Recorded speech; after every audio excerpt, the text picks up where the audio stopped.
Monsieur le président, monsieur le ministre, merci de nous faire l'honneur de représenter l'ensemble des ministères qui ont concouru à ce texte.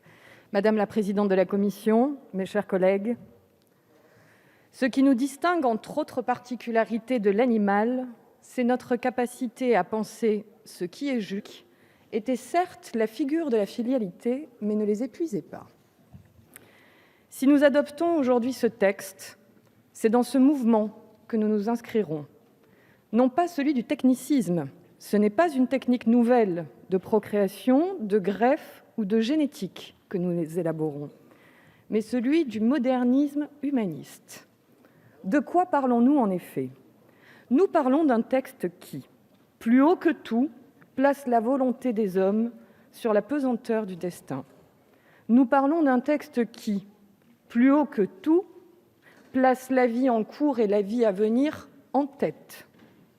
Voilà pourquoi notre critère n'a jamais été la ressemblance de la procréation avec la nature, non, mais le projet parental, la volonté et la responsabilité partagée de constituer un futur foyer, l'accueil de l'enfant.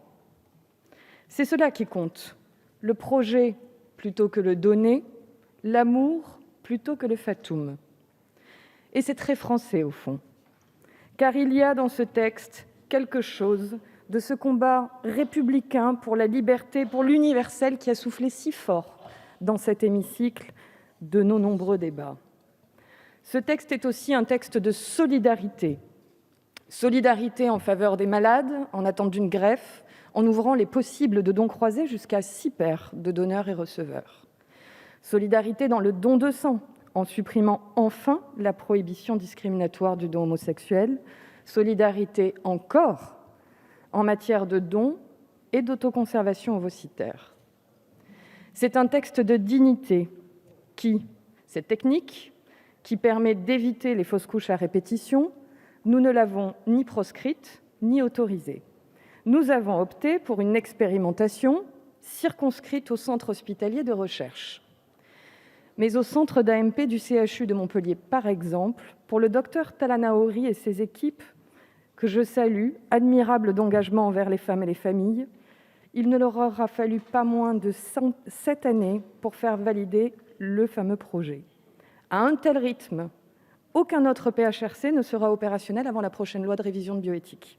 Si le Parlement a accepté ce dispositif de compromis entre ouverture et contrôle de la science, les PHRC ne doivent pas pour autant stagner dans les limbes administratifs.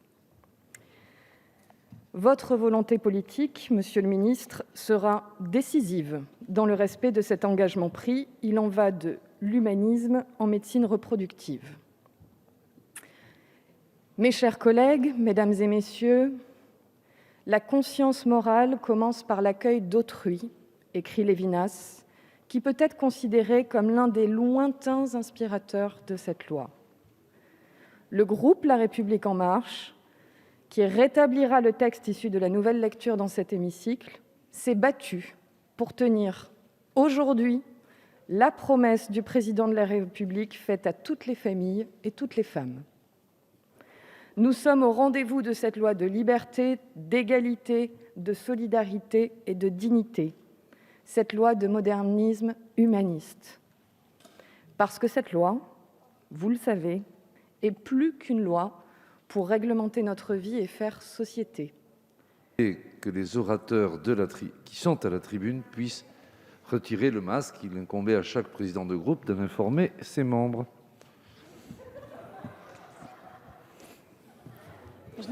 Et alors, madame étant non inscrite, elle est